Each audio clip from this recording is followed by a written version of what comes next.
میرا پسندیدہ سبجیکٹ مسئلے مسائل تھے تو میں نے مفتی بننے کا کورس کیا. مسئلہ آپ پوچھو اور اللہ کا احسان ہے، اللہ نے اسی علم کی بدولت جو عزت دی ہے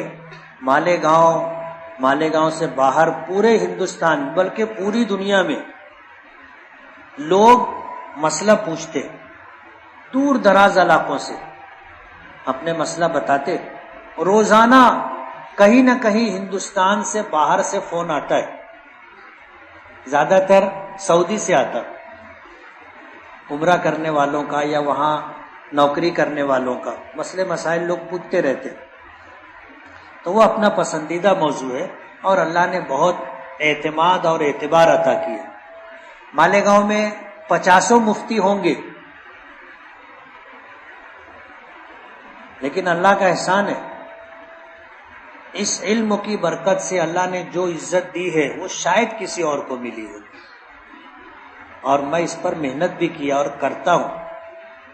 اس لیے اور کوئی موضوع نہیں پڑھتا، میں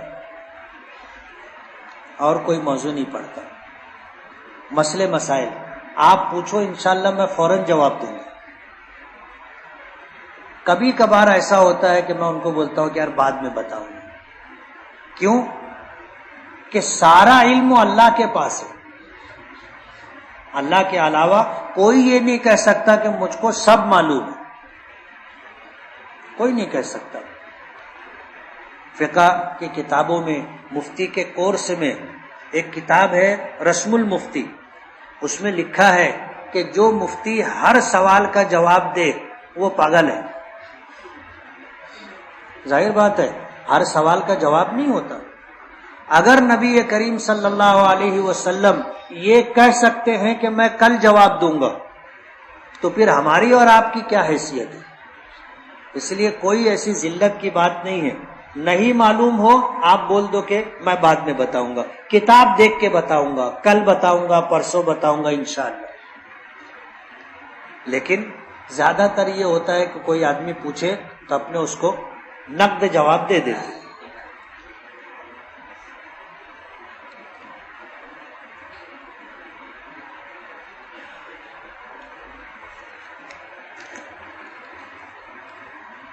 میرا گٹکے کا کاروبار ہے، اس سے ہونے والے نفع کو میں استعمال کر سکتا ہوں یا نہیں، یعنی یہ نفع جائز ہے یا نہیں. علماء نے اس کو مکروہ لکھا ہے، اس لیے کہ اس میں ایسی چیزیں شامل ہوتی ہیں جو صحت کے لیے نقصان دہ.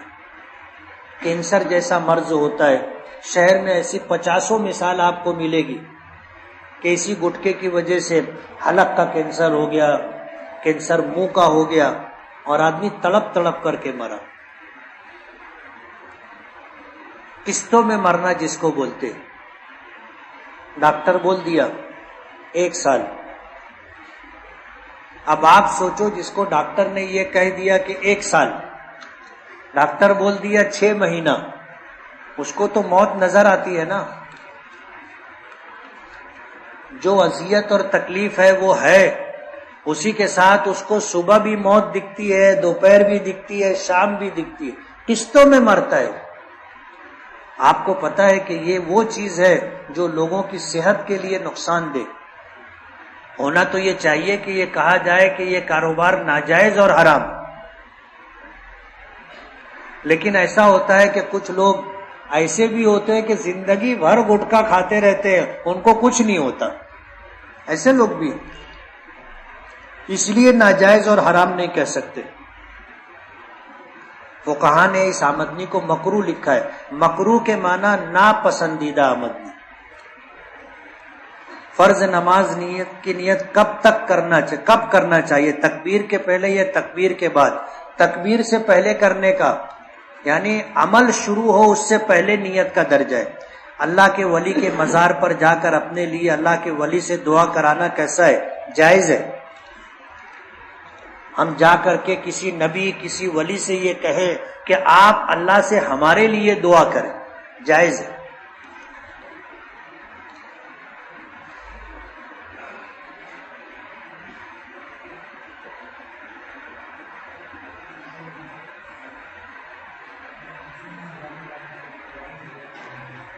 مفتی صاحب اس سال آپ کو جامع مسجد میں ایک سامع کا اضافہ کرنا پڑے گا. مجھے نہیں لگتا کہ کرنا پڑے گا، ایک تو آلریڈی رہتا ہی ہے نا. مفتی عرفان پڑھاتے ہیں، میں سنتا ہوں، میرے ساتھ جو ہے میرا بیٹا عبید بھی سنتا ہے، اور بھی حفاظ کرام رہتے ہیں. ہماری مسجد کا جب سے میں آیا ہوں جامع مسجد میں کوئی سال ایسا نہیں رہا کہ مسجد میں سامع نہ ہو. اب یہ کون صاحب ہے معلوم نہیں، یہ ایسا سمجھتے ہیں کہ جامع مسجد میں یہ اکیلے سامع ہیں، اس لیے وہ ایسا سمجھ رہے کہ میں نہیں رہوں گا تو پھر کیا ہوگا. ایسا نہیں ہے، تم نہیں اور صحیح، اور نہیں اور صحیح. اللہ کا گھر ہے، اللہ کا گھر ہے، سننے والے رہتے. اور الحمدللہ جامع مسجد میں ایک سے زیادہ سننے والے یعنی حافظ موجود ہوتے جو باقاعدہ سنتے ہیں، لقمہ بھی دیتے ہیں یا تراویح کے بعد بتاتے ہیں کہ ایسا ہے ویسا ہے. تو ہم لوگ ان آیتوں کو دہراتے بھی ہیں. حافظ صاحب آپ تراویح پڑھاؤ، ہاں سننے والا کام مت کرو، تراویح پڑھاؤ.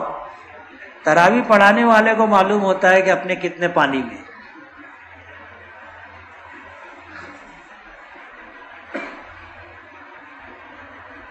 وَلَا تَكْتُمُوا الشَّهَادَةَ، اس آیت سے لوگوں نے استدلال کیا ہے کہ ووٹ بھی گواہی ہے، اس کو بھی چھپانا اس آیت کے روح سے جائز نہیں ہے. لیکن بعض حضرات کہتے ہیں کہ اس شہادت کو ووٹ سے جوڑنا تفسیر بالرائے ہے، یہ کسی کا قول ہے.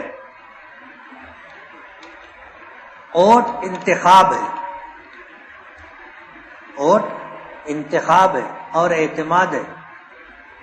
اس معنی کر کے کہ جو لوگ ہیں ان میں سے فلاں آدمی پر مجھ کو اعتماد اور بھروسہ ہے کہ یہ آدمی کام کا ہے. سمجھ رہے ہو؟ اس لیے یہ اختلاف ہے. کوئی کہتا ہے گواہی ہے، لیکن راجح قول یہ ہے کہ یہ انتخاب اور اعتماد. اسی وجہ سے وہ نوٹ لے کر کے، پیسہ لے کر کے ووٹ دینا جائز نہیں ہے. ظاہر بات ہے کہ آدمی جس سے پیسہ لے لیا اس کو ووٹ دیا، اس نے یہ نہیں دیکھا کہ یہ آدمی اہل ہے کہ نا اہل ہے. اس نے کیا دیکھا؟ ٹھن ٹھن گوپال.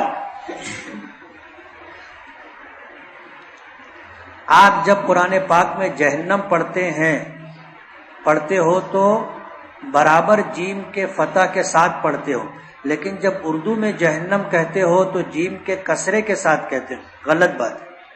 میں جہنم نہیں کہتا. کبھی سنا آپ نے؟ کان میں سے میل نکالو. ایک مولانا صاحب کہتے ہیں کہ محرم کے موقع پر 2 روزہ یہود کی مخالفت میں رکھنے کے لیے کہا گیا تھا. اب چونکہ یہود روزہ نہیں رکھتے اس لیے صرف ایک کافی ہے. 10 تاریخ کا روزہ تنہا بھی رکھا جا سکتا ہے. آپ کی تحقیق کا شکریہ. ہم حضور کی بات پر ایمان رکھتے ہیں اور حضور نے یہ فرمایا ہے کہ یہودی 1 روزہ رکھتے ہیں، آپ 2 رکھو. اس لیے ہم کتنا رکھیں گے؟ 2 رکھیں گے. تم کو کیا معلوم یہودی روزہ رکھتے ہیں کہ نہیں رکھتے؟ ہم کو معلوم ہے کہ یہودی روزہ رکھتے ہیں، اس لیے معلومات ٹھیک کرو. اذان اعلان ہے بعید کے لیے اور اقامت اعلان ہے قریب کے لیے، لیکن بعض مساجد میں مصلیان کرام امام صاحب کو دیکھ کر کھڑے ہو جاتے ہیں، نہ کہ اقامت سن کر. اس بارے میں کیا حکم ہے؟ امام کو دیکھ کر کے کھڑے ہوں گے.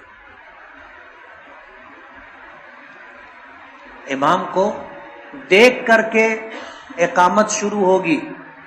وہ مؤذنین جو امام کو دیکھے بغیر گھڑی دیکھ کر کے اقامت شروع کرتے ہیں ان کا یہ عمل صحیح نہیں ہے.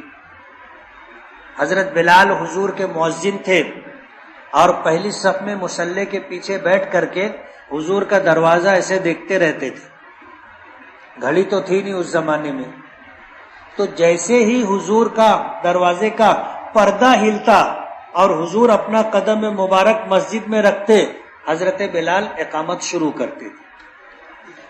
اس لیے مؤذن بھی امام کو دیکھ کر کے اقامت کہے گا، گھڑی دیکھ کر کے نہیں.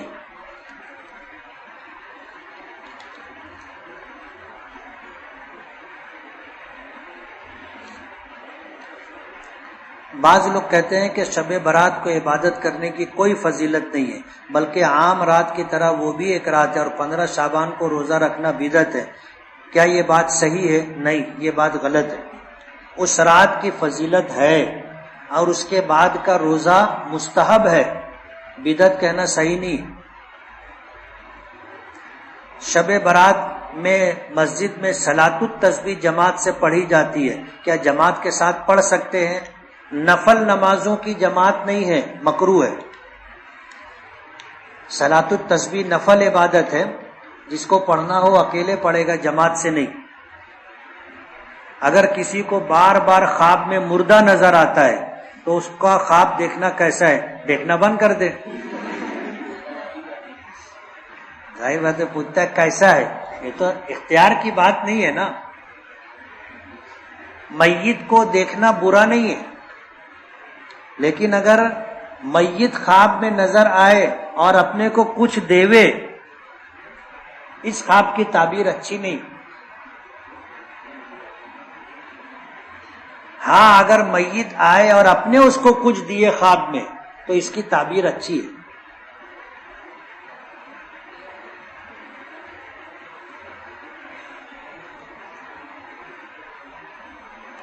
گھر میں کئی بھائی بہن ہیں، ان کی اولادیں ہیں، اور گھر کے بڑے لوگ ناانصافی کرتے ہیں، جو بیٹا کماتا ہے اس کو بہت مان پان دیتے ہیں، یہ ناانصافی ہے، جائز نہیں ہے، کل اللہ کے یہاں پکڑ ہوگی۔ سب بچوں کے ساتھ انصاف ہونا چاہیے۔ شکار کرنا کیسا ہے؟ جائز ہے۔ میرے والد صاحب گھر میں کسی کی سنتے نہیں، گھر اور کارخانے میں جو بھی فیصلہ لیتے ہیں اکیلے لیتے ہیں، اور کسی سے رائے مشورہ بھی نہیں کرتے،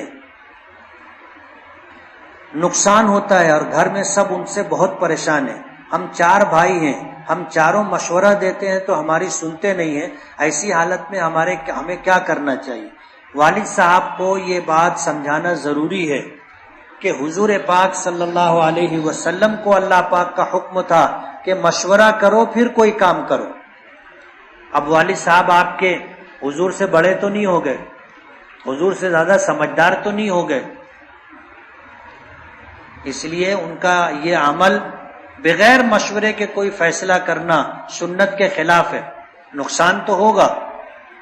آدمی مشورہ کر لیتا ہے تو نقصان نہیں ہوتا، یعنی یہ مشورے کی برکت ہوتی ہے کہ باہمی مشورے سے آدمی رائے لینے کے بعد کوئی فیصلہ کرے اور پھر اس پر عمل کرے تو انشاءاللہ نقصان نہیں ہوگا۔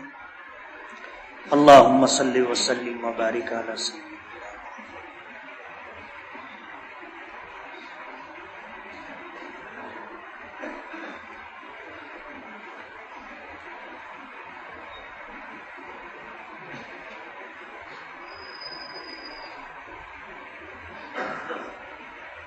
رحمتک یا ارحم الراحمین۔